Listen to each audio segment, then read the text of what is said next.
नमस्कार दोस्तों, स्वागत है आपका बन्ना जीएस क्लासेज के यूट्यूब प्लेटफॉर्म पर। आप देखना शुरू कर चुके हैं बन्ना जीएस क्लासेज को। जैसा कि आप जान रहे हैं, हम लोग जीएस पार्ट के अंतर्गत वायुमंडल चैप्टर को पढ़ रहे हैं, एटमॉस्फेयर चैप्टर को पढ़ रहे हैं और इसे एटमॉस्फेयर चैप्टर का पार्ट 1 और पार्ट 2 हो चुका है। आज है यह पार्ट 3 होने वाला है। आज है मैं पार्ट 3 लेकर के आया हूं, जिसमें हम लोग वायुमंडल को विस्तृत रूप से, बहुत ही डीप नॉलेज के साथ विस्तृत रूप से जानने की कोशिश कर रहे हैं।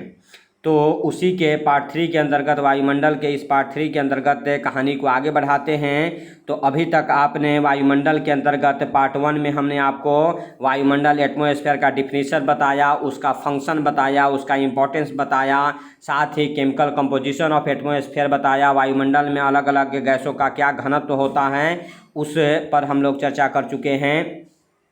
इसके अलावा पार्ट 2 के अंतर्गत हम लोग उसके लेयर पर बात किए थे। अलग अलग जो लेयर में बटा हुआ है या वायुमंडल है, उस लेयर की बात कर रहे थे और उस लेयर में हम लोग ट्रोपोस्फीयर और स्ट्रेटोस्फीयर के बारे में विस्तृत रूप से भी जानकारी प्राप्त कर लिए थे। अगर जो लोग यह चीज़ अभी तक नहीं देख पाए हैं, वह है बन्ना जीएस क्लासेज के, आप लिंक में जाइए और वहाँ पार्ट 1 और पार्ट 2 देख लीजिए। डिस्क्रिप्शन में भी हमने लिंक दे दिया है, वहाँ से जा कर के आप देख लीजिए। पहले पार्ट 1 और पार्ट 2 वायुमंडल का देख लीजिए, उसके बाद यह पार्ट 3 आप देखिए, तो आपको बहुत ही अच्छे तरीके से समझ में आएगा क्या क्या चीज़ें हो रही हैं, क्या क्या इसमें होती हैं। ज़रूर देख लीजिए। तो आगे आज पार्ट 3 की शुरुआत कर रहे हैं। तो यह है, पहले लेयर के अकॉर्डिंग हमने आपको दिखाया, या हम लोग बांट चुके थे।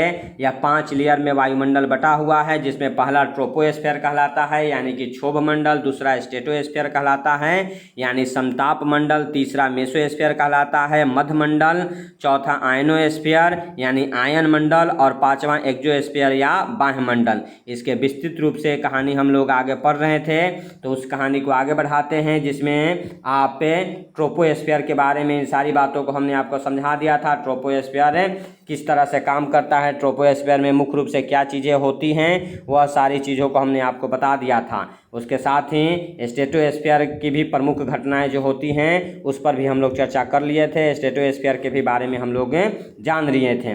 तो आज है तीसरा, मेसोस्फीयर से शुरुआत कर रहे हैं। मेसोस्फीयर की बात करें तो इसे हिंदी में मध्यमंडल कहते हैं। अब ध्यान से आप हमारी बातों को सुनिए और समझिए, कॉपी कलम साथ में रखिए, जहां आपको समस्या हो वह है पॉइंट को लिख लीजिए। ऐसे ही आपको पीडीएफ भी मिल जाएगा, लेकिन सारे पॉइंट को आप लिखते रहें। तो मेसोस्फीयर को हिंदी में क्या कहते हैं? मध्यमंडल कहते हैं। मेसोस्फीयर को हिंदी में क्या कहते हैं? मध्यमंडल कहते हैं। ठीक है, यह याद रखना है। और इसकी ऊंचाई, मध्यमंडल की अगर ऊंचाई की बात की जाए, ठीक है, तो यह इसकी ऊंचाई कितनी होगी, मेसोस्फीयर की ऊंचाई कितनी होगी? तो मध्यमंडल की ऊंचाई जो लिया जाता है वह है 50 से लेकर के 50 से 80 किलोमीटर के बीच लिया जाता है। 50 से 80 किलोमीटर मध्यमंडल की ऊंचाई है। 50 से 80 किलोमीटर यह है मेसोस्फीयर या मध्यमंडल की ऊंचाई मानी जाती है। यह आपको याद रखना है। यहाँ आपको 85 किलोमीटर दे दिया है। ठीक है, तो हमने आपको पहले ही इसका वह एनसीईआरटी बुक के अकॉर्डिंग बता दिया था कि इसका कितना ऊंचाई आपको याद रखना है। तो 50 से 80 किलोमीटर पहली बात याद रखना है। दूसरी बात देखिए, इसे मध्यमंडल नाम दिया गया है। 2 लेयर इसके नीचे है और 2 लेयर इसके ऊपर है। ट्रोपोस्फीयर और स्ट्रेटोस्फीयर इसके नीचे हैं और उसके ऊपर है मध्य मेसोस्फीयर के ऊपर आयनोस्फीयर और एक्सोस्फीयर है, वायुमंडल है। तो 2 लेयर नीचे है और 2 लेयर ऊपर है। या बीच में होने के कारण ही इसे नाम दे दिया गया है मध्यमंडल, मेसोस्फीयर। क्लियर है बात? यह है, आपको इंपॉर्टेंट बात याद रखना है।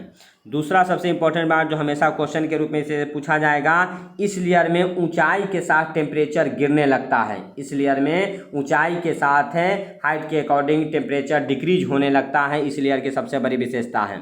देखिए, जनरली याद रखिएगा दोस्तों, वायुमंडल में ऊंचाई के साथ टेम्परेचर डिक्रीज ही होता है। जैसे जैसे ऊपर जाते हैं टेम्परेचर डिक्रीज होता है। क्यों डिक्रीज होता है, ये हमने आपको बताया था कि हवाएं का जो मॉलिक्यूल्स है, हवाएं एक दूसरे से दूर हटने लगती है। जैसे जैसे वह हवाएं यहाँ नीचे से गर्म होकर के ऊपर जाती हैं, उसके अणु एक दूसरे से दूर हटते चले जाते हैं, विस्तृत होने लगता है, जिसके कारण उसमें जो एनर्जी रहता है, जो हीट रहता है, जो ताप रहता है, ऊर्जा रहता है, वह धीरे धीरे रिलीज होने लगता है। ठीक है, और यह टेम्परेचर गिरने लगता है तो वह रेशियो जो था अलग अलग लेयर में अलग अलग थोड़ा हो जाता है। जैसे ट्रोपोस्फीयर में हम लोग देख रहे थे कि ट्रोपोस्फीयर में प्रति 165 मीटर की ऊंचाई पर 1 डिग्री सेल्सियस की दर से टेम्परेचर डिक्रीज हो रहा था, ठीक है। फिर स्ट्रेटोस्फीयर में संताप मंडल में हम लोग देखे थे कि 14 से 20 किलोमीटर तक एक समान टेम्परेचर रह रहा था, इसी कारण समताप मंडल नाम दिया गया था। लेकिन फिर 20 किलोमीटर के बाद समताप मंडल में भी टेम्परेचर बढ़ने लगा था। वहाँ बढ़ने का क्या कारण हो रहा था?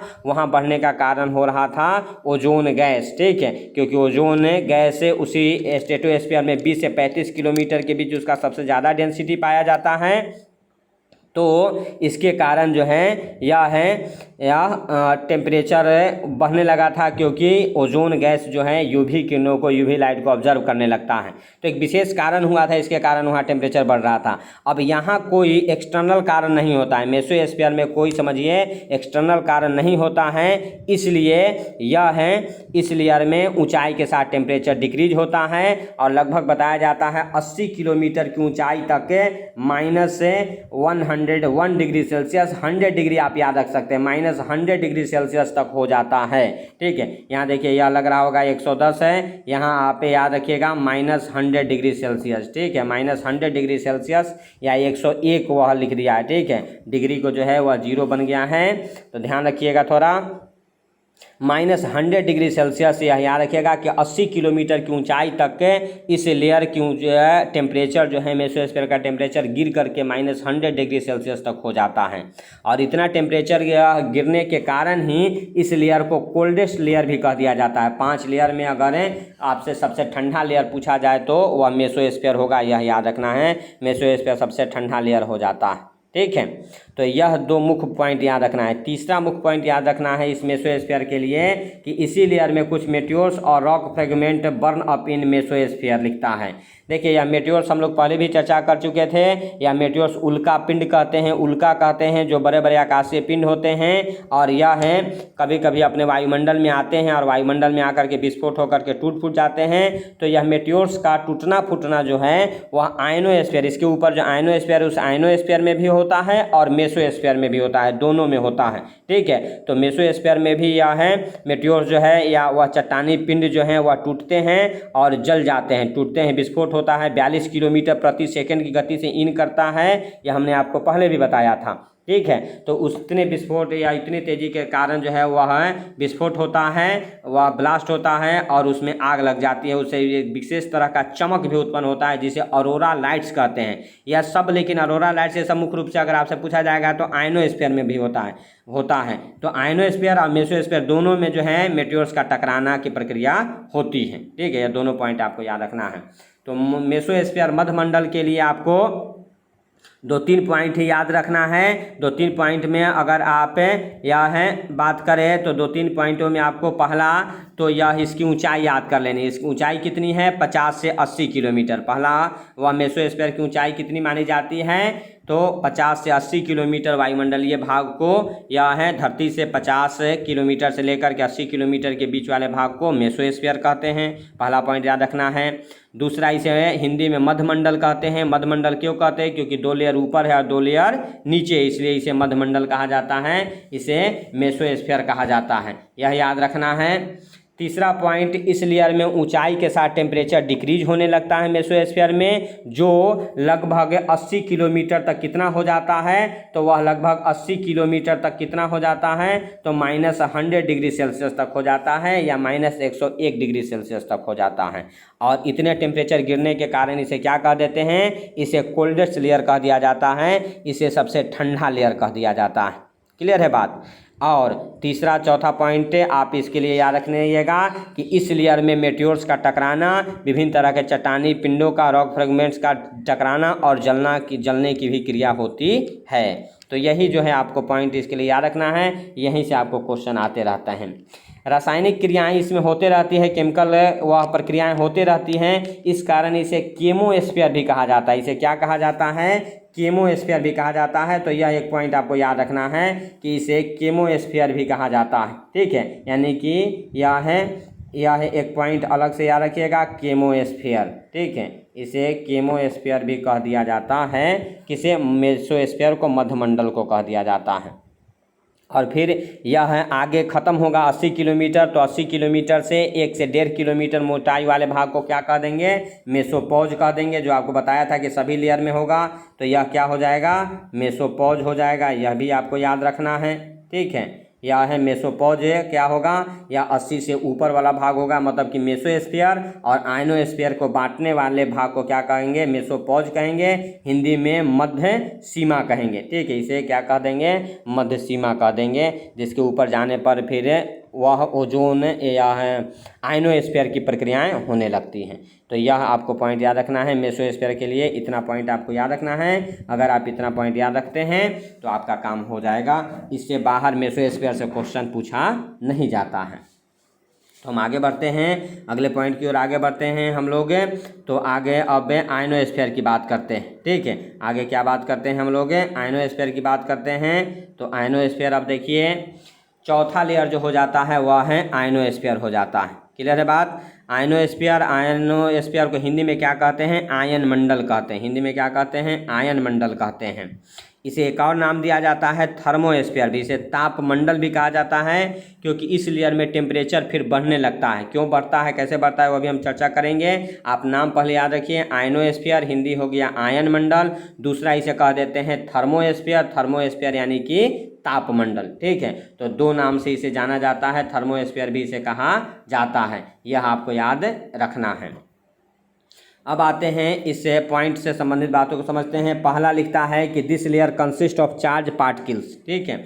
आयनोस्फीयर में चार्ज पार्टिकल होता है। ये चार्ज पार्टिकल क्या होता है भाई, तो यह है चार्ज पार्टिकल होता है यहाँ जो टकराते हैं, या है चट्टानी पिंड आपस में टकराते हैं और वह जलते हैं। इसके कारण घर्षण की जो प्रक्रिया होती है, इसके कारण चार्ज पार्टिकल की स्थिति बनती है, ठीक है। यह है इसके कारण इसे आयनोस्फीयर में हम लोग यह है आयनोस्फीयर पढ़ रहे हैं, या क्या पढ़ रहे हैं, आयनोस्फीयर पढ़ रहे हैं, ठीक है। तो यह है आयनोस्फीयर में चार्ज पार्टिकल हो रहा है, ठीक है। यह चार्ज पार्टिकल के कारण यह प्रक्रियाएं हो रही हैं। तो पहला जो है चार्ज पार्टिकल की प्रक्रिया हो रही है, या है आयनन की प्रक्रिया हो रही है, या है आप देखे होंगे आयनन की प्रक्रिया हर चीज़ में हो सकता है। आप हाथ को रगड़िए, ठीक है, और उसमें घर्षण की प्रक्रिया होगी तो वह आयनन की प्रक्रिया वहाँ होगी, वह घर्षण की प्रक्रिया होने से। या वह है आप विज्ञान की किताबों में पढ़े होंगे कि वह है बाल में अगर कंघी करने से और फिर उस कंघी को छोटे छोटे कागज़ के टुकड़ों पर सटाने से वह उससे चपकने लगता है, यह चार्ज पार्टिकल की प्रक्रिया है, यह आयनन की प्रक्रिया है। तो यही आयनन की प्रक्रिया जो है यहाँ इसे आयनोस्फीयर में होती है, इसलिए इसे आयन मंडल कह दिया जाता है। क्लियर है बात। अब देखिए, आयनन की प्रक्रिया होने के कारण यह है चट्टानी पिंडों के टकराने और उससे वह घर्षण होने के कारण जो है इस लेयर में टेम्परेचर इंक्रीज होने लगता है, ठीक है। इस आयनन की प्रक्रिया होने के कारण क्या होता है, इस लेयर में टेम्परेचर इंक्रीज होने लगता है, टेम्परेचर बढ़ने लगता है, ठीक है। और यह टेम्परेचर बढ़ते हुए कहा जाता है 640 किलोमीटर ऊंचाई। ऊंचाई इसकी कितनी है, तो 80 से 640 किलोमीटर। हाइट क्या होगा आयनोस्फीयर का, तो यह है डायरेक्ट याद रखना है, 80 से 640 किलोमीटर ऊंचाई वाला भाग जो है वायुमंडलीय भाग आयनोस्फीयर कहलाता है, आयन मंडल कहलाता है। और इस 640 किलोमीटर की ऊंचाई जाते जाते बताया जाता है कि इस लेयर का टेम्परेचर जो है वह 700 डिग्री सेल्सियस से अधिक हो जाता है। 700 डिग्री सेल्सियस तक इसका टेम्परेचर हो जाता है। अब बताइए, इतना ज़्यादा टेम्परेचर हो जाता है, लेकिन वैज्ञानिक बताते हैं कि इस लेयर में यह टेम्परेचर अनुभव नहीं होता है। हालांकि इतने टेम्परेचर के कारण यह प्लाज्मा की स्थिति में कही जाती है। आयनोस्फीयर जो है वह है चौथा अवस्था, प्लाज्मा की अवस्था में कहा जाता है कि हो जाता है, लेकिन यह टेम्परेचर हाथ निकाल करके देखने पर अनुभव नहीं होता है। अब टेम्परेचर बढ़ता है, लेकिन टेम्परेचर अनुभव क्यों नहीं होता है, यह क्यों नहीं होता है, यह समझने की वाली बात है, ठीक है। इसका कारण यह होता है दोस्तों कि वहाँ गैसों का जो घनत्व है, गैसों का जो कंपोजिशन है, गैसों का घनत्व वहाँ बिल्कुल रेयर हो गया, बिल्कुल कम हो गया है। आप जानते हैं जैसे जैसे ऊंचाई के साथ जाते हैं भारी गैसें नीचे रहती हैं और हल्की गैसें ऊपर मिलती हैं। तो इस आयनोस्फीयर में हाइड्रोजन, हीलियम जैसी हल्की गैसों की मात्रा ज़्यादा मिलती है, ठीक है। अब हाइड्रोजन हीलियम जैसी हल्की गैसों की मात्रा ज़्यादा होने के कारण यहाँ यह है एक दूसरे से दूर, और जो वह आपको बताया था कि मॉलिक्यूल्स जो एक दूसरे से दूर हटते चले जाते हैं तो बिल्कुल यहाँ गैसों का डेंसिटी जो है घनत्व बिल्कुल कम मिलता है, तो इस कारण से टेम्परेचर अनुभव नहीं होता है। आप नीचे आप धरती पर जहाँ हैं वहाँ आप समझिए कि आप जो है ठंडा और गर्म अनुभव कर रहे हैं, ठीक है। हवाएं जो है गर्म कभी आ रही है, ठंडी लग रही है, वह क्यों लग रही है? उन हवाओं के घनत्व के कारण, ठीक है। हवाएं जो है वह हवा गर्म है और वह आपके शरीर में टच कर रहा है, जिसके कारण आपको अनुभव हो रहा है। अगर यह हवाएं न हो तो वह टेम्परेचर बढ़े या न बढ़े वह हम लोगों को अनुभव नहीं हो पाएगा। तो डेंसिटी वह घनत्व यहाँ नीचे ज़्यादा है, इसके कारण वह तुरंत हम लोगों को अनुभव होता है, ठीक है। लेकिन वहाँ वह है हवाओं का घनत्व है ही नहीं, तो चार्ज पार्टिकल की स्थिति तो बन रही है लेकिन वह टेम्परेचर अनुभव नहीं होता है। तो यह भी आपको याद रखना है कि 700 डिग्री सेल्सियस से तक टेम्परेचर तो बढ़ जाता है लेकिन यह टेम्परेचर अनुभव नहीं होता है। क्लियर है बात? यह है यानी कि माध्यम काम करता है, मीडियम काम करता है। मीडियम जितना वह है ज़्यादा शक्तिशाली होगा उतना ज़्यादा वह ट्रेवल करेगा, चाहे वह है टेम्परेचर हो, चाहे यह है मतलब उष्मा हो, या वह साउंड भी कहा जाता है। आप साउंड के लिए भी वह बचपन में पढ़े होंगे विज्ञान की किताबों में, साइंस की किताबों में, कि सलाई का खोखा लेकर के वह सलाई को 2 धागों से बांध देते हैं और एक छोर एक अपने और एक छोर दोस्त को करते हैं और इधर सलाई से वह बोलते हैं तो उधर जो है माचिस से, ठीक है, उधर दोस्त को टो सुनाई देता है, तेज सुनाई देता है, कान में लगाया रहता है, क्योंकि वह धागा जो है मीडियम का काम कर देता है, ठीक है, तो ज़्यादा तेज़ी से आवाज़ सुनाई देता है। क्लियर बात समझ रहे हैं? तो इस कारण से आयनोस्फीयर में चार्ज पार्टिकल की प्रक्रिया होने के कारण आयनोस्फीयर कह देते हैं, और उसके कारण टेम्परेचर बढ़ करके 640 किलोमीटर की ऊंचाई तक 700 डिग्री सेल्सियस हो जाता है, लेकिन यह टेम्परेचर अनुभव नहीं होता है। टेम्परेचर अब बढ़ने के कारण ही इसे एक नया नाम दे दिया जाता है, थर्मोस्फीयर, ठीक है। नया नाम क्या दे दिया जाता है? थर्मोस्फीयर, यानी कि यह है तापमंडल, हिंदी में कह देते तापमंडल भी इसे कहा जाता है। क्लियर है बात? यह पॉइंट आपको याद रखना है। अगला पॉइंट जो भी आपको याद रखना है, इसी लेयर में यह मेटियोर्स के टकराने, उल्का पिंडों के टकराने के कारण यह ऑरोरा लाइट्स उत्पन्न होता है। क्या उत्पन्न होता है? ऑरोरा लाइट्स उत्पन्न होता है। ऑरोरा लाइट्स क्या है यह समझिएगा, ठीक है। तो यह है ऑरोरा लाइट्स, जो है इसे नाम दिया गया है, एक विशेष तरह का चमक उत्पन्न होता है। क्यों होता है? इसके कारण जो बताए जाते हैं, एक तो सोलर फ्लेम कहा जाता है, सौर ज्वाला भी निकलता है, उसके कारण जो है यह होता है, और मेटियोर्स के टकराने के कारण एक विशेष तरह का चमक उत्पन्न होता है, लाइट उत्पन्न होता है। इस लाइट को ही ऑरोरा लाइट्स कहा जाता है। और इस लाइट को फिर 2 भागों में बांट दिया जाता है। इस लाइट को क्या है? 2 भागों में बांट दिया जाता है। यह है जब नॉर्थ हेमिस्फीयर से इस लाइट को देखा जाता है तो इसे ऑरोरा बोरेलोसिस कहा जाता है। क्या कहा जाता है? ऑरोरा बोरेलोसिस कहा जाता है। और जब साउथ हेमिस्फीयर से इसी लाइट को देखा जाता है तो उसे ऑरोरा ऑस्ट्रेलोसिस कहा जाता है, ठीक है। यह दोनों आपको याद रखना है, इसे ऑरोरा ऑस्ट्रेलोसिस कह दिया जाता है। तो यह दोनों क्वेश्चन आपसे पूछा जाता है, यह दोनों आपको याद रखना है। यह है जैसे यह है क्या हो गया 0 डिग्री इक्वेटर लाइन से नॉर्थ हेमिस्फीयर और साउथ हेमिस्फीयर, ठीक है। इक्वेटर लाइन से नॉर्थ हेमिस्फीयर और साउथ हेमिस्फीयर बट गया, तो यह है नॉर्थ हेमिस्फीयर में जो है इसे क्या कह देंगे? तो ऑरोरा बोरेलोसिस कह देंगे। क्या कह देंगे? यह है आप याद कर लीजिए, ऑरोरा बोरेलोसिस। यह बाकी चीज़ों को हम थोड़ा मिटा रहे हैं, उसके बाद इसको लिख रहे हैं। यह कहने का मतलब है नॉर्थ हेमिस्फीयर साउथ हेमिस्फीयर, तो नॉर्थ हेमिस्फीयर से यह देखने पर यह क्या कहलाता है? ऑरोरा बोरेलोसिस, ठीक है। इसे क्या कह देते हैं? यह याद कर लीजिएगा, इसे क्या कह देते हैं? ऑरोरा बोरेलोसिस कह देते हैं, ठीक है। यह है LIS, ऑरोरा S है, ठीक है, ऑरोरा बोरेलोसिस कह देते हैं, ठीक है। और साउथ हेमिस्फीयर में इसी लाइट को ऑरोरा ऑस्ट्रेलोसिस कह देते हैं। क्या कह देते हैं? ऑरोरा ऑस्ट्रेलोसिस कह देते हैं,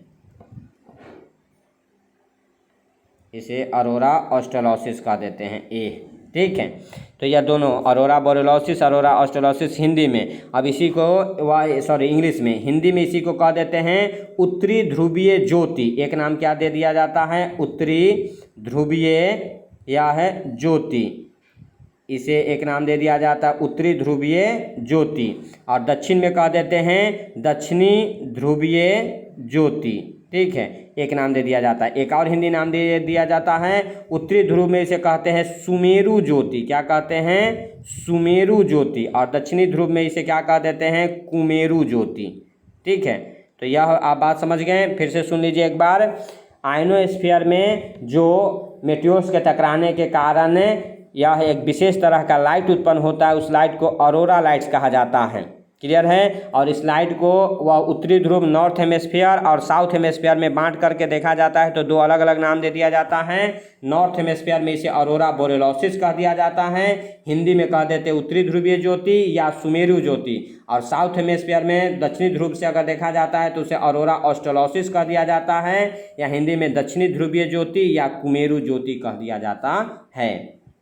ये आपको याद रखना है। देखिए साउथ में ही ऑस्ट्रेलिया है, साउथ हेमिस्फीयर में ऑस्ट्रेलिया है ना, तो उसे दिमाग में रखिएगा, साउथ में ऑस्ट्रेलोसिस कहा जाएगा। साउथ में ही ऑस्ट्रेलिया है तो ऑस्ट्रेलोसिस याद रहेगा आपको, सीधा आप क्वेश्चन को हिट कर देंगे। ठीक है। और नॉर्थ हेमिस्फीयर में ऑरोरा बोरेलोसिस कहा जाता है। क्लियर है। तो यह पॉइंट आपको भी याद रखना है, विशेष तरह का जो चमक उत्पन्न होता है। ठीक है। इस चमक को जो है ऑरोरा बोरेलोसिस, ऑरोरा ऑस्ट्रेलोसिस कहा जाता है। यही विशेष चमक जो उत्पन्न होता है यह है, इसे शूटिंग स्टार भी कहा जाता है। इसे क्या कहा जाता है? शूटिंग स्टार कहा दिया जाता है, या टूटता हुआ तारा भी कह दिया जाता है। तो यह भी याद रखिएगा, यह जो विशेष तरह का लाइट उत्पन्न होता है उसे क्या कहा जाता है? तो इसे शूटिंग स्टार भी कह दिया जाता है। इसे शूटिंग स्टार भी कह दिया जाता है, SHOOTING, शूटिंग स्टार भी कह दिया जाता है। यह पॉइंट भी आपको याद रखना है। टूटता हुआ तारा भी कह देते हैं। टूटता हुआ तारा आप देखे होंगे, और तारा जब टूटता है तो आप लोग अपना कुछ विश मांगते होंगे। ठीक है। यह टूटते हुए तारे से विश मांगने की प्रक्रिया के जनक कौन है, इसके खोजकर्ता कौन है, इसके आविष्कारक कौन है, यह आप कमेंट बॉक्स में ज़रूर लिखिएगा कि यह है टूटता तारा जब टूटता है तो विश मांगने के यह है वैज्ञानिक बताने वाले कौन है कि विश मांगिए और वह पूरा होगा, आप जहाँ तहाँ रहिएगा और मिल जाइएगा। ठीक है। तो यह है, आप लोग बताइएगा, फिर हम बाद में अगले क्लास में आपको बताएंगे कि इसके आविष्कारक कौन हैं। आगे अगर बात करें तो अगले पॉइंट पर आते हैं। ठीक है। और अगला और सबसे इम्पोर्टेंट पॉइंट क्या है? यह है इसी लेयर के कारण यह responsible for communication and reflection of radio wave. ठीक है। यह पृथ्वी पर जो है यह है रेडियो, यह है जो फ्रीक्वेंसी चल रहा है या जो कम्युनिकेशन सिस्टम चल रहा है वह उसका रिस्पॉन्सिबल जो है यह है कौन है? तो आयनोस्फीयर ही है, आयन मंडल ही हैं। यानी कि आयन मंडल के कारण ही पृथ्वी पर कम्युनिकेशन के प्रक्रियाएं चल रही है, कम्युनिकेशन के साधन चल रहे हैं। यह भी आपको याद रख लेना है। ठीक है। यह भी आपको याद रख लेना है कि पृथ्वी पर इसी कारण जो है कम्युनिकेशन सुविधाएं चल रही हैं। कैसे चल रही हैं वह समझिए। तो यहाँ से जो रेडियो वेव उत्पन्न होते हैं, यहाँ से जो धरती से रेडियो वेव उत्पन्न होते हैं, कहा जाता है इस लेयर से जा कर के, और वह है प्लस प्लस के साथ, माइनस माइनस के साथ, यानी इलेक्ट्रॉन और न्यूट्रॉन के साथ यह टकराता है। ठीक है।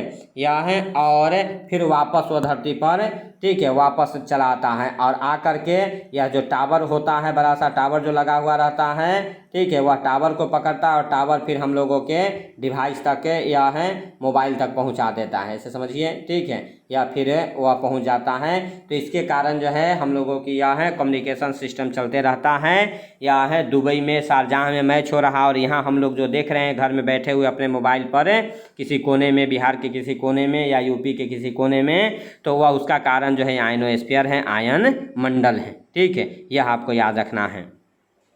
अब इसी से क्वेश्चन एक पूछ लेता है, या देखिए एक पॉइंट है, इट इज सब डिवाइडेड इनटू सेवरल लेयर। ठीक है। यानी कि आयनोस्फीयर जो है आयन मंडल है, या है हम लोग क्या पढ़ रहे हैं? आयन मंडल पढ़ रहे हैं। तो यह आयन मंडल जो है वह है कितने लेयर में बटा हुआ, इसे भी बांट दिया जाता है। तो यह 4 लेयर में बटा हुआ है और उसे नाम दे दिया जाता है D, E, F और G लेयर। और क्या नाम दे दिया जाता है? G layer. ठीक है।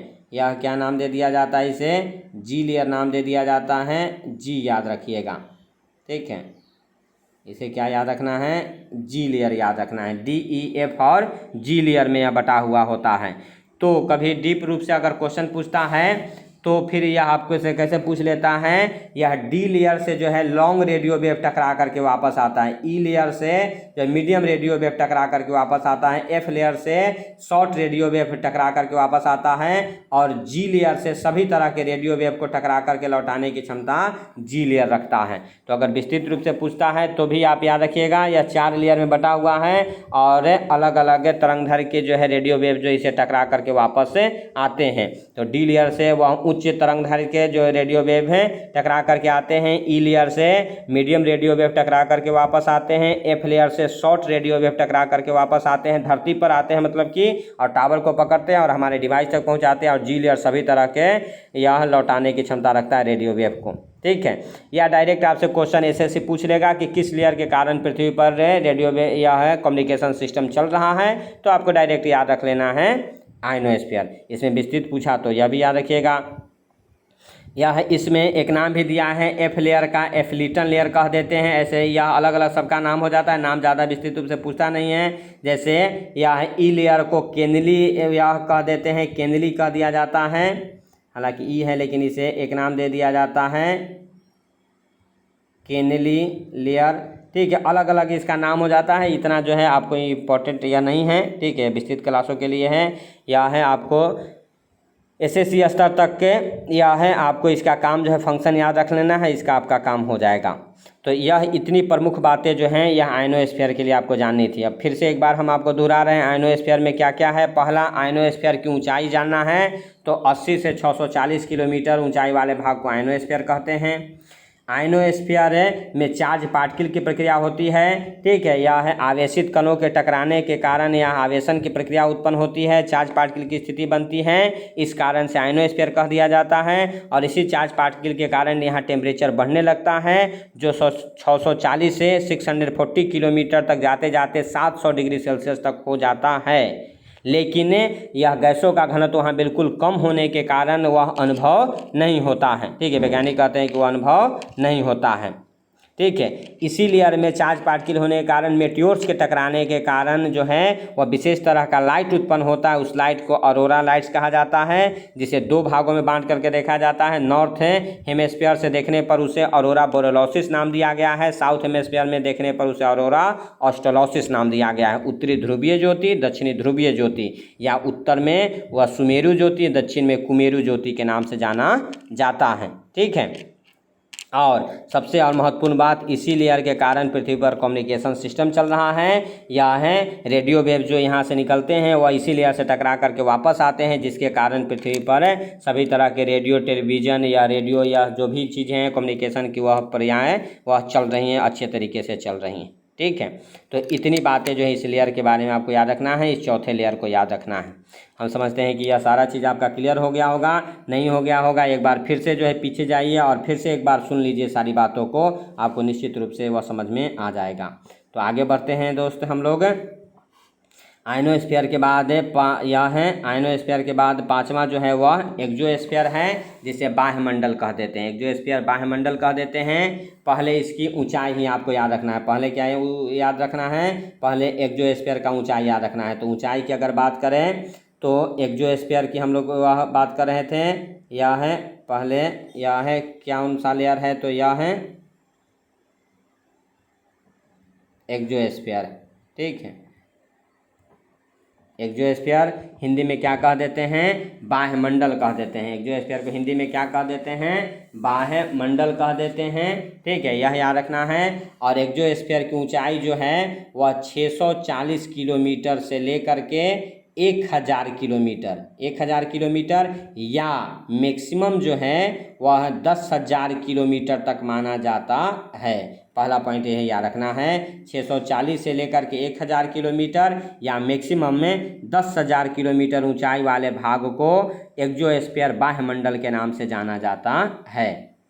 क्लियर है बात। दूसरा पॉइंट इसमें याद रखना है, इस लेयर में भी हल्के गैसों की ही मात्रा है, हाइड्रोजन, हीलियम जैसी हल्की गैसों की मात्रा है। ठीक है, यानी वायुमंडल यहाँ भी बिल्कुल पतला हो जाता है, वह है वहाँ घनत्व बिल्कुल कम हो जाता है। ठीक है, और यह है एक्सट्रीमली थीन एक्सोस्फीयर, वह लिखता भी है। ठीक है, यह है merge into space in extremely thin layer के रूप में यह पाया जाता है।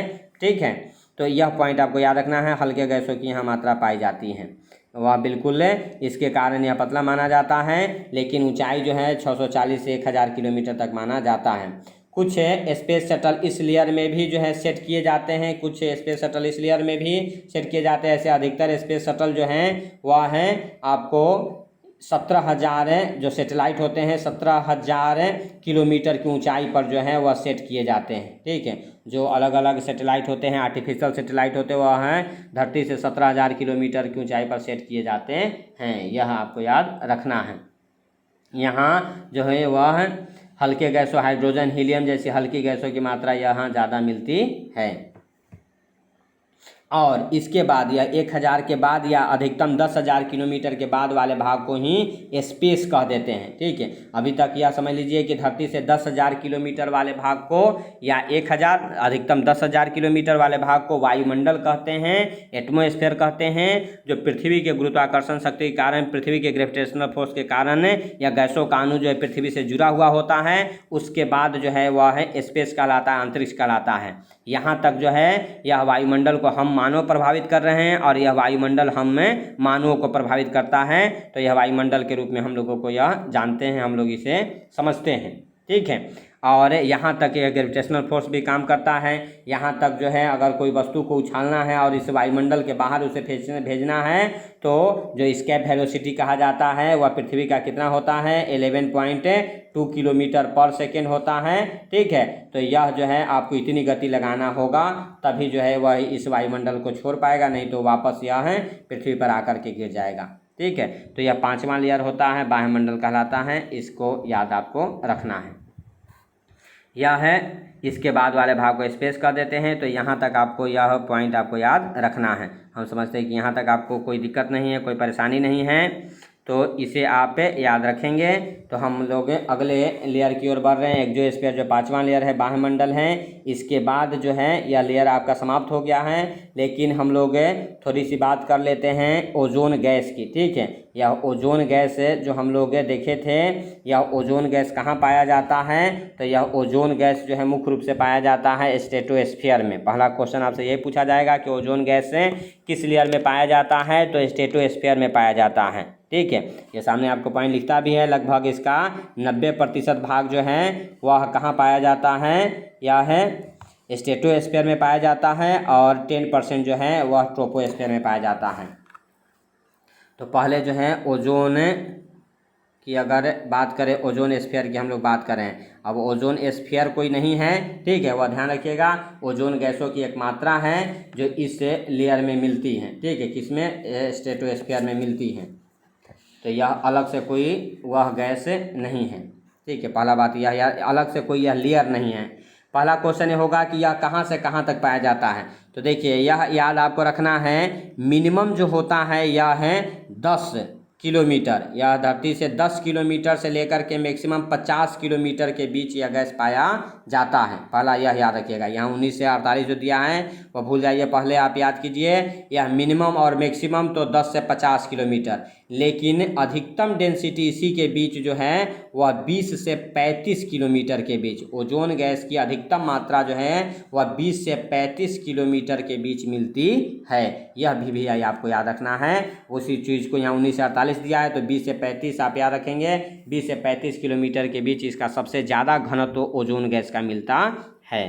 क्लियर है बात। यह पहले पॉइंट। ओजोन क्या है, तो ऑक्सीजन के 3 एटम से बना हुआ O3 जो कहते हैं, यह है ओजोन ऑक्सीजन के 3 एटम से बना हुआ यह है गैस है। ठीक है, जो सूर्य से आने वाली पराबैंगनी किरणों को यानी कि अल्ट्रावायलेट रे को, रेडिएशन को ऑब्जर्व कर लेता है, अवशोषित कर लेता है और पृथ्वी पर नहीं आने देता है। पृथ्वी पर नहीं आने देता है, इस कारण यह है पृथ्वी का सुरक्षा चक्र कहा जाता है, सुरक्षा कवच कह दिया जाता है।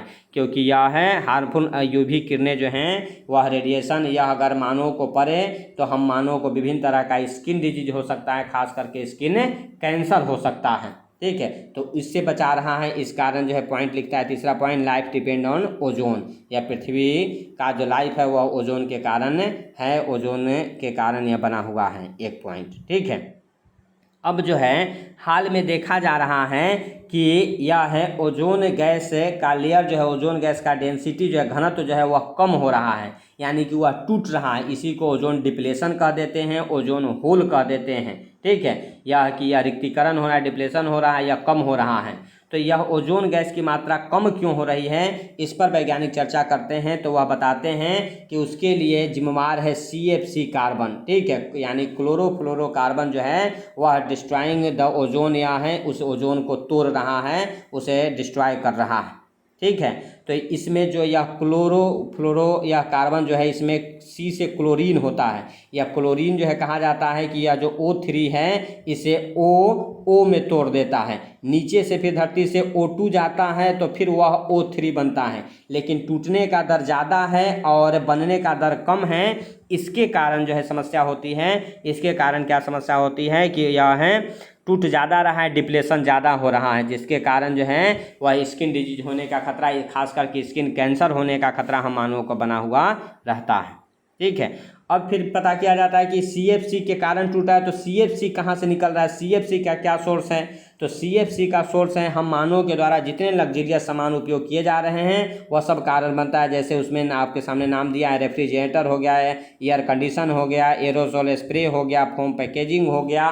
ठीक है, इसके अलावा नाइट्रस ऑक्साइड N2O कहा जाता है, या N2O जो है जेट फाइटर विमान से जो है, रॉकेट ये सब जो कहा जाता है जेट फाइटर विमान, उनसे जो है यह नाइट्रस ऑक्साइड निकलता है। और यह नाइट्रस ऑक्साइड भी जो है सुपरसोनिक जो या जेट विमान कहे जाते हैं, ध्वनि के चाल से चलने वाले, इनसे जो है नाइट्रस ऑक्साइड निकलता है, और यह भी जो है वह ओजोन लेयर को तोड़ने में सहायक होता है। एक अनुमान के आधार पर कहा जाता है दोस्तों कि अगर एक साथ 500 जेट एयरक्राफ्ट वह दिन में उड़ान भरे तो उससे वह लगभग 12% ओजोन गैस की मात्रा कम हो जाएगी। उससे जो गैस निकलेगा उससे लगभग 12% ओजोन गैस की मात्रा कम हो सकती है।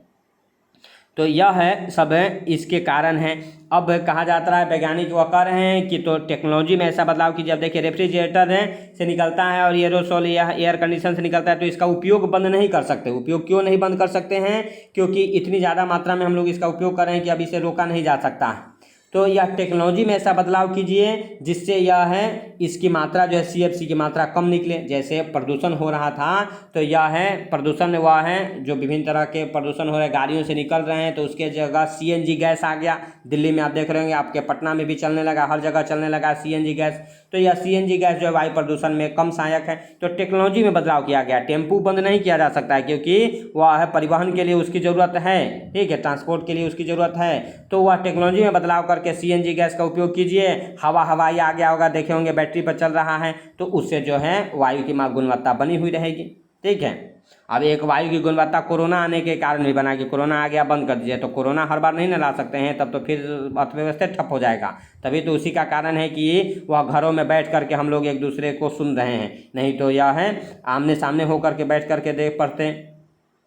तो यहाँ टेक्नोलॉजी में बदलाव करके और यह है सुधारने की बात होती है। ठीक है, तभी जो है यह बचा हो सकता है, नहीं तो ओजोन लेयर के कारण कहा जाए अंटार्कटिका पर बहुत बड़ा होल हो रहा है और मानवों के लिए वह हानिकारक हो सकता है। क्लियर है बात? अब देखिए कुछ पॉइंट आपको याद कर लेना है। यह है हम ये सारी चीज़ों को मिटा रहे हैं और फिर आपको बता रहे हैं कि ओजोन गैस को मापने के लिए वह है ओजोन गैस को मापने के लिए एक वैज्ञानिक हैं GMB डॉब्सन। कौन वैज्ञानिक हैं? या उनका नाम है GMB डॉब्सन। या GMB डॉब्सन ने जो है एक यूनिट बताया है, या है उस यूनिट को ही डॉब्सन यूनिट कहा जाता है। तो एक क्वेश्चन आपसे पूछ लेगा कि ओजोन गैस की मात्रा को किस यूनिट में मापा जाता है, तो डॉब्सन यूनिट से मापा जाता है। किससे मापा जाता है? डॉब्सन यूनिट से मापा जाता है। ठीक है, और यह है एक यह आधार रखिएगा 100 डॉब्सन यूनिट में होता है। 100 डॉब्सन बराबर जो होता है, अगर 100 डॉब्सन बराबर कहा जाता है कि यह होता है 1 मिलीमीटर। ठीक है, 1 मिलीमीटर होता है और इतना यह टूट सकता है। तो आपसे क्वेश्चन पूछ देगा कि ओजोन गैस की मात्रा को किस यूनिट से मापा जाता है, तो डॉब्सन यूनिट से मापा जाता है। यह एक पॉइंट याद रखिएगा।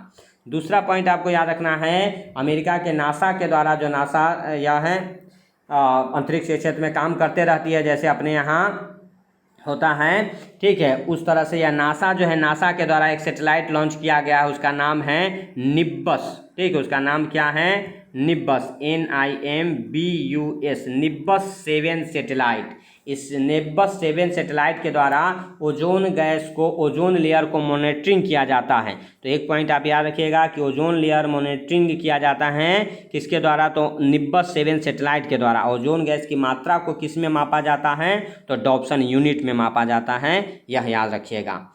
और यह ओजोन गैस से अपनी मात्रा में बनी हुई रहे, इसको लेकर के वैज्ञानिकों का एक मीटिंग हुआ था। वह है मीटिंग 1987 में हुआ था। यह है मीटिंग 1987 में हुआ था, कनाडा देश के मॉन्ट्रियल शहर में। कहाँ हुआ था? तो कनाडा देश के मॉन्ट्रियल शहर में हुआ था, ठीक है। कनाडा देश के मॉन्ट्रियल शहर में हुआ था। कब हुआ था? 16 सितंबर को। तो यह भी आपको याद रखना है, 16 सितंबर या 16 सितंबर 1987 ईस्वी को कनाडा देश के मॉन्ट्रियल शहर में। कौन शहर? मॉन्ट्रियल शहर, ठीक है। यह शहर का याद रखिएगा, शहर का नाम क्या है? मॉन्ट्रियल शहर। मॉन्ट्रियल शहर जो है एक इंडस्ट्रियल शहर है, ठीक है। यह है मॉन्ट्रियल शहर, और ये मॉन्ट्रियल शहर है कनाडा का। इस शहर में मीटिंग हुआ विश्व नेताओं का, और उसमें फैसला हुआ कि हम लोग इस तरह से सभी देश जो हैं वह इस तरह से वह है इस चीज़ों का उपयोग करें, टेक्नोलॉजी में बदलाव करें कि यह ओजोन गैस अपनी समान मात्रा में बनी हुई रहे। तो 16 सितंबर 1987 को मीटिंग हुआ, और 89 से सभी देशों के लिए यह है बाध्यकारी कर दिया गया है कि सभी देश इसे मानेंगे, इस नियम को मानेंगे, उसकी मात्रा को कम करेंगे, ठीक है। यानी किसकी? CFC की मात्रा को कम करेंगे ताकि ओजोन गैस अपनी समान मात्रा में बनी हुई रहे। इसीलिए हर 16 सितंबर को मनाया जाता है ओजोन डे। क्या मनाया जाता है? ओजोन डे, ओजोन दिवस मनाया जाता है। यह भी याद रखिएगा, ठीक है। तो इतनी बातें जो है ओजोन गैस के बारे में आप अगर याद रखते हैं तो आपका काम हो जाएगा। इतनी बातें निश्चित रूप से आपको यह याद रखनी है। तो यह है लगभग 40 मिनट का यह क्लास हो चुका है। हम लोग यह लेयर के सभी पार्टों को वह देख चुके हैं। तो आज यहीं तक रहने देते हैं। इसके बाद हम लोग अगले दिन यहाँ से आगे बढ़ेंगे। तो निम्बस से यह है ओजोन लेयर के बारे में हम एक बार फिर से आपको बता देते हैं। पहला, ओजोन लेयर जो पाया जाता है वह मिनिमम 10 से लेकर मैक्सिमम में 50 किलोमीटर की ऊंचाई तक। अधिकतर मात्रा स्ट्रेटोस्फीयर में, थोड़ा बहुत वह है ट्रोपोस्फीयर में, चूँकि 10 किलोमीटर से आ रहे हैं तो 14 किलोमीटर तक ट्रोपोस्फीयर माना जाता है। यह ओजोन गैस जो है ऑक्सीजन के 3 अणुओं से बना हुआ यह है ओजोन गैस है, जो सूर्य से आने वाली पराबैंगनी किरणों को, अल्ट्रावायलेट को, रेडिएशन को ऑब्जर्व करता है, जिसके कारण पृथ्वीवासियों की रक्षा होती है।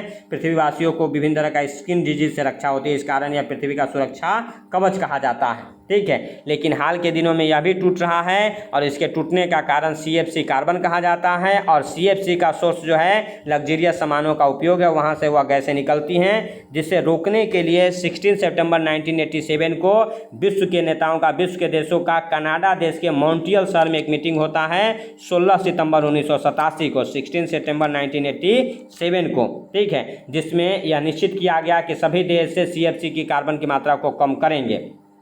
क्लियर है बात। ओजोन गैस की मात्रा को मेजर करने के लिए एक यूनिट तैयार किया गया। यूनिट का नाम है डॉप्सन यूनिट। इस यूनिट को किसने दिया है? तो GMB डॉप्सन नामक वैज्ञानिक ने दिया है, ठीक है। 100 डॉप्सन में 1 मिलीमीटर बताया जाता है, होता है, ठीक है। और इसी के तरीके से मापा जाता है। निम्बस 7 सैटेलाइट है जो नासा के द्वारा लॉन्च किया गया है, और निम्बस 7 सैटेलाइट से मॉनिटरिंग किया जाता है कितना घट रहा है, कितना बढ़ रहा है, ठीक है। जैसे सितंबर से अक्टूबर महीने के बीच ओजोन की मोटाई में कमी होती है, ठीक है। 8 AM से लेकर के 6 PM तक यह घटता है, ठीक है। तो यह है श्रीनगर में ओजोन मोटा है, तो त्रिवेंद्रम में थोड़ा कम है। तो इस तरह से चीज़ें पता चलती हैं, ठीक है। यह सब किससे पता चले? निम्बस 7 सैटेलाइट से पता चल रहा है कि क्या हो रहा है, उस पर नज़र रखे हुए हैं, ठीक है।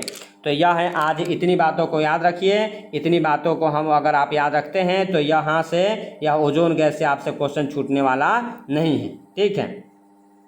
यह है, आपको याद रखना है। तो ओजोन गैस तक, इसके बाद जो है या सोलर इंसोलेशन पढ़ेंगे, सूर्य ताप पढ़ेंगे, या कैसे होता है, कैसे यह मापा जाता है। सूर्य ताप जो है, इंसोलेशन आपको बताया था, incoming solar radiation, short form कर देते हैं इंसोलेशन। तो इन सब के बारे में हम लोग अगले क्लास में और चर्चा करेंगे, यहाँ से आगे बढ़ाएंगे।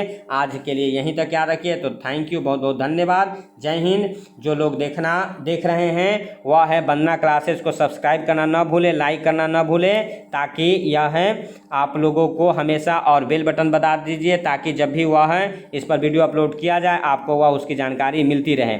सभी विषयों की पढ़ाई या वंदना क्लासेस पर चल रही है। मैथ हो, ठीक है, वह जीएस के अलग अलग पार्ट हो रहा है, इंग्लिश हो रहा है। तो आगामी जो एनटीपीसी एग्ज़ाम है, आगामी जो बिहार दरोगा एग्ज़ाम है, यूपी दरोगा जो वह आया हुआ है, ठीक है, इन सब एग्ज़ामों को ध्यान में रख करके आपको लगातार वह क्लासेस प्रोवाइड करवाई जा रही है। उसका फ़ायदा उठाइए और अपनी सफलता को सुनिश्चित कीजिए। तो बहुत बहुत धन्यवाद, जय हिंद।